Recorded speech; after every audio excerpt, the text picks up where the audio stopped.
A man wakes up in a clinic. His arm is broken, his scooter destroyed. But when asked what happened, he says just one thing. There was no house. I swear, there was no house. What if a road could hide what was right in front of you? Welcome to Uncle Hollow NX and today's story, one that starts with a simple crash and unravels into something much darker. Before we go any further, comment where in the world you are watching from and make sure to subscribe because tomorrow's story is one you don't want to miss. In the summer of 2019, Li Haonian returned from Shanghai to visit his relatives in a small southern Chinese town. A top student, a city kid through and through, he wasn't expecting much from this sleepy place. But what awaited him wasn't boredom. It was a story that still haunts him today. His uncle and aunt had just moved into a house they'd bought for what locals called a once-in-a-lifetime bargain. Why so cheap? Because it sat directly at the end of a T-Junction, a three-way intersection. And in Chinese folklore, such a location is believed to trap dark energy. A house facing a crossroads, the old women in the market would whisper, even without ghosts will attract misfortune. At first glance, the house looked normal, freshly painted, the gate still under construction, faint smells of concrete and varnish lingering in the air. But even Haonian, who didn't believe in the supernatural, admitted something about the place felt off. The first warning came quickly. Just one day before his uncle finalized the deposit, a massive cargo truck with no obvious mechanical failure and in broad daylight barreled straight into the gate. The concrete pillars crumbled. No one was hurt, but it was a chilling accident. The driver claimed he was distracted. Others weren't so sure. Still, the uncle proceeded with the purchase, rushing it off as a freak incident. The repairs were made. The family moved in. But Haonian would soon realize that truck wasn't the beginning. It was a sign. Despite the truck crash that destroyed their gate, Haonian's uncle, a thrifty man in his 50s, wasn't shaken. The seller, eager to close the deal, offered an even deeper discount. "Just an accident," he insisted. "This place has good bones." His aunt, however, was uneasy. She had grown up around superstitions and knew what people said about homes at T-junctions, places where spiritual energy gets stuck like dead-end wind tunnels for misfortune. But her protests were overruled. Within days, workers were repairing the gate, reinforcing the perimeter, and finishing the interior. The house looked better than ever. They moved in with confidence. The locals watched in silence. And that silence didn't last. The first incident happened only 3 days after the family settled in. A teenage boy on a bicycle, a neighbor's nephew, was riding down the main road in broad daylight. No traffic, clear weather. Then, bang! He slammed directly into the newly fixed gate. His face bloodied, the handlebars twisted. He mumbled through tears, "I swear, I thought the road kept going." 2 days later, a delivery driver on a motorbike met a similar fate. He wasn't even speeding. He hit the gate head-on, his body flung into the gravel. It just appeared. I didn't see it. I didn't see anything there. By now, Haonian was paying attention. He stood outside one evening, staring at the street. The road, though narrow, had a straight, uninterrupted view for hundreds of feet. There were no visual obstructions, no blind spots. But people kept crashing. His aunt whispered, "I told him not to buy this place," but never finished the sentence. At first, the family chalked it up to bad luck. Maybe the angle of the road made depth perception tricky. Maybe people were distracted. Maybe. But then the pattern continued, and Haonian began to wonder if the road itself was deceiving people. Not just bad luck, but something more. Something that didn't want them to see what was right in front of them. By the end of the second week, Li Haonian had counted 5 separate accidents, all involving people who crashed directly into the same spot, the front gate of his uncle's house. It wasn't just vehicles. One afternoon, a man in his 30s, hauling goods on a 3-wheeled cart, collided into the corner post. He wasn't even on the road, he was walking. Another time, a woman tripped while jogging and slammed shoulder first into the metal gate. She insisted she hadn't seen it at all. And then came the most chilling incident, a little girl riding a pink bicycle.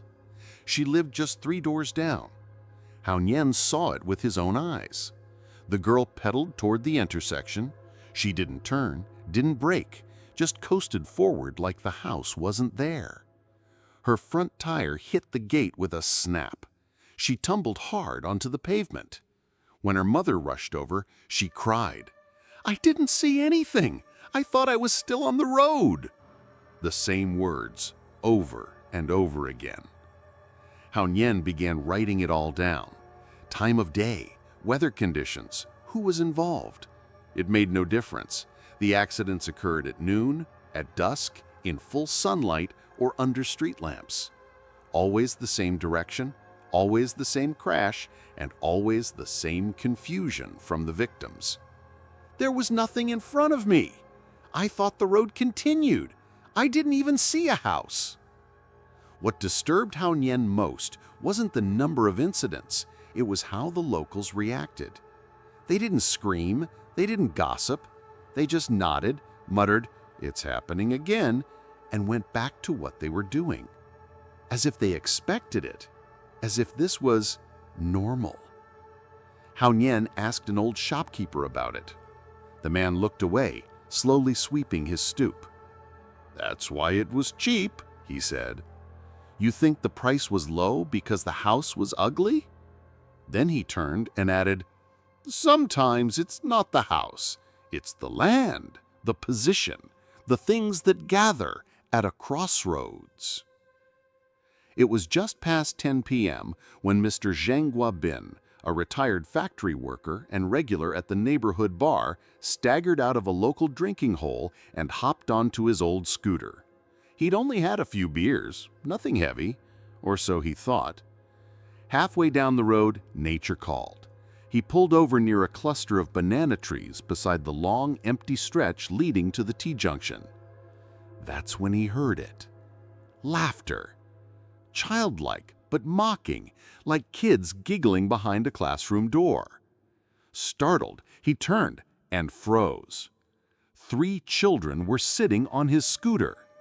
One perched on the seat, the other straddled the handlebar, and the third standing on the rear rack. Their skin was pale, almost greenish. Their clothes were mismatched. One wore no shirt, another had only one shoe. Their eyes sparkled, not with joy, but something wrong, something gleefully cruel. "Hey!" Mr. Zhang shouted, zipping up. "Get off my bike!" The children didn't flinch. They smiled wider. Then, without warning, they jumped off and ran forward, toward the crossroads. Furious, Zhang chased them, roaring, "You brats! I'll run you down!" He gunned the engine and sped after them. That's when it all went dark. He woke up in a medical clinic, his right arm in a cast, cuts on his face, the scooter totaled. The nurses said he had crashed into the front gate of the Li household. But Zhang swore, "I didn't see any gate. I didn't see a house. I was chasing them. Those kids, they were right in front of me." Everyone assumed he had simply drunk too much. But Haonian was there when Zhang said it. His voice didn't slur. His eyes were focused. His panic was real. When Haonian asked him to describe the children again, Zhang hesitated. They didn't blink. Not once. And their skin, it wasn't normal, like jade turned sour. And with that, Zhang refused to speak about it again. La Tianyu was a name people spoke in lowered voices, mid-30s, broad-shouldered, tattooed. The kind of man who didn't ask for respect, he took it. Extortion, gambling, debt collection. Tianyu was involved in it all. He wasn't a stranger to the neighborhood, but he never had reason to notice the Li family's home. Until that night. It started with shouting. Hao Nian, studying in the living room, heard the yelling outside. He and his uncle rushed to the window. Tianyu was standing in the middle of the road, holding a bottle of baijiu in one hand and a long fruit knife in the other. He was screaming at the house. "Get out here, you cowards! You think you can mess with me?" He jabbed his knife toward the front gate. "You stood there, mocking me. Don't think I won't kill you." His words made no sense, not at first. Uncle Li opened the gate slightly. "La, what's going on? Who are you yelling at?" Tianyu didn't answer immediately.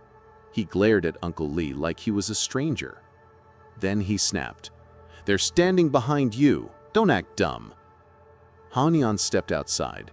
The gate lights were on, the yard was empty. No one and nothing stood behind them. But Tianyu's face twisted with rage. "So you're protecting them. You want to die too?" Before anyone could stop him, Tianyu bolted forward and began climbing the metal gate, the one with tall, sharpened iron spikes welded to the top. "Stop!" Hao Nian's uncle yelled. "You're drunk! Get down!" Too late. In one frenzied motion, Tianyu hauled himself over the top and impaled his abdomen on two of the spikes. There was a sharp, wet sound, then silence.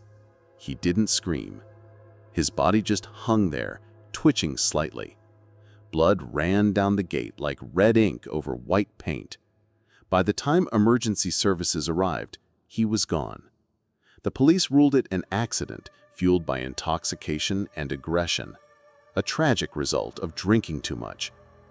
But Hao Nian overheard a different conversation. A barmaid, the one who had served Tianyu earlier that night, whispered to her coworker, "He wasn't drunk. I poured his drink. He barely touched it." Then, more chilling. Before he ran out, he pointed at nothing and said, "Stop staring at me with those dead little eyes." After the death of La Tianyu, the entire neighborhood fell silent. It wasn't just the shock of a known gangster dying in such a horrific way. It was where and how he died. Impaled on the very gate that, by now, had become infamous. Li Haonian's aunt refused to let her son play outside. His uncle, once skeptical, started staying up at night watching the street from the upstairs window, like the house itself was being hunted. On the fourth day, they brought in a Feng Shui master from the neighboring province. An old man, small-framed, with a voice that never rose above a whisper. He walked the house slowly, barefoot, tracing the door frames with incense smoke. Then he stood silently at the front gate for almost 20 minutes. When he finally spoke, it was only one sentence. "This house is not haunted. The land is cursed." He explained.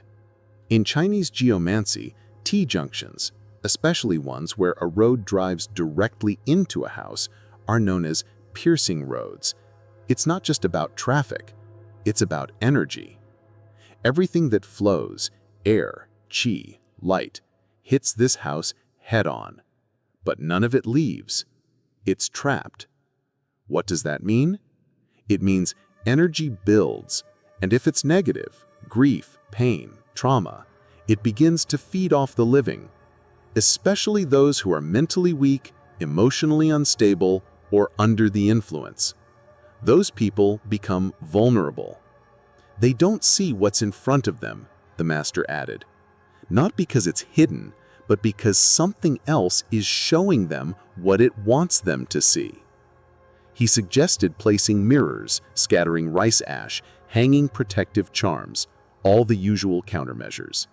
They followed everything to the letter. For a few days, it was quiet. Then, someone else crashed into the gate. This time, a woman delivering food. She wasn't intoxicated, it was daytime. The road was dry. Her electric bike had no brake failure. She slammed into the gate so hard, her delivery bag burst open. When asked what happened, she looked terrified and said, "I swear, I saw an alley, a path, just continuing." There was no alley, only the house. It was a humid evening, just after sunset, when the last and most unnerving incident took place. A local street vendor named Chen Jun, known for selling rice buns from his bicycle cart, was seen loitering near the T-Junction. Normally cheerful and talkative, that night he looked off. Residents said he was talking loudly, but to no one. "You again? Haven't you had enough? Get out of my face! I told you, stay away!" People assumed he was on the phone, but there was no phone.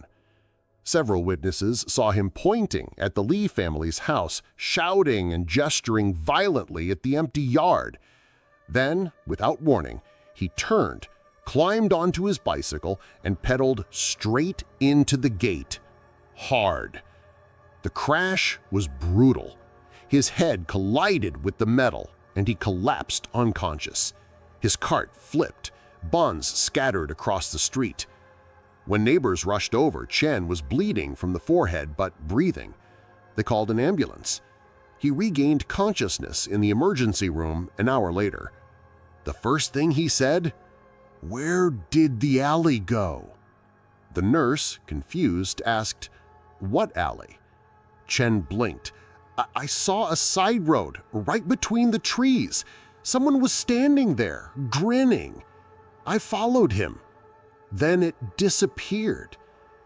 But there had never been any alley, no path, no figure, just the same road and the same gate.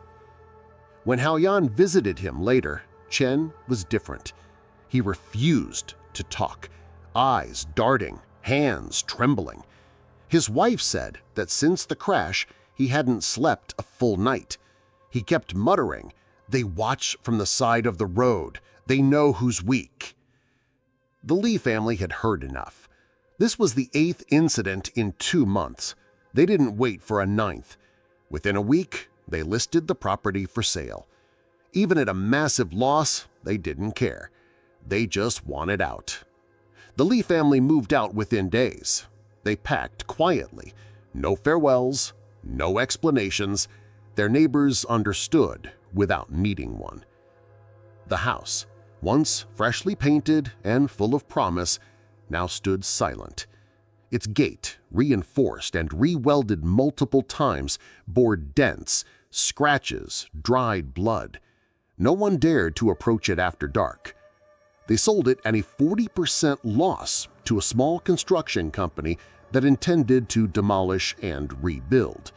But demolition never happened. Within a month, the site was abandoned. The company backed out after a series of unfortunate equipment malfunctions and a worker injury, unrelated on paper, but connected in whispers. Eventually, the lot turned into a makeshift dump. Locals threw trash over the rusting gate, plastic bags piled against the walls, rats nested in the weeds. Even so, accidents continued. Every few months, someone would crash. A moped rider, a delivery van, a drunken pedestrian. Always the same direction, always the same spot. When asked, they'd say, "I didn't see the house. It wasn't there.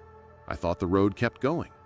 The local government finally put up a warning sign, reflective, bold, in red letters, "Caution, dangerous intersection, slow down." But it didn't stop the stories. An old woman claimed she saw a child standing still in the road just before each crash. A teacher swore she saw the house shimmer, as if it faded in and out like a mirage. Hanian never returned. Years later, scrolling through his feed, he came across a video, a biker crashing into a metal gate in an overgrown lot. The title read, "Haunted Intersection, Real Footage." He didn't click. He didn't need to, because he already knew what was behind that gate. What makes a place dangerous? Is it the road, the structure, or the way fear and memory echo through space? This story isn't about a haunted house. It's about a blind spot in reality, a place where perception collapses and logic breaks down. Some call it cursed. Others blame bad design, bad luck, or bad feng shui. But what's undeniable is this. When multiple people under different circumstances say they couldn't see what was clearly there, that's not coincidence. That's a pattern. In both Eastern and Western cultures, intersections have symbolic weight. Choices, confusion, the meeting point of life and death. And maybe that's the lesson here. In some places, you don't get to choose where the road takes you. The road chooses you. Whether you believe in curses or not, stories like these remind us that reality isn't always as solid as we think. And sometimes, all it takes is one wrong turn to vanish into something you can't explain. If this story gave you chills, don't keep it to yourself. Like this video and subscribe, because we have another story tomorrow that takes things even further.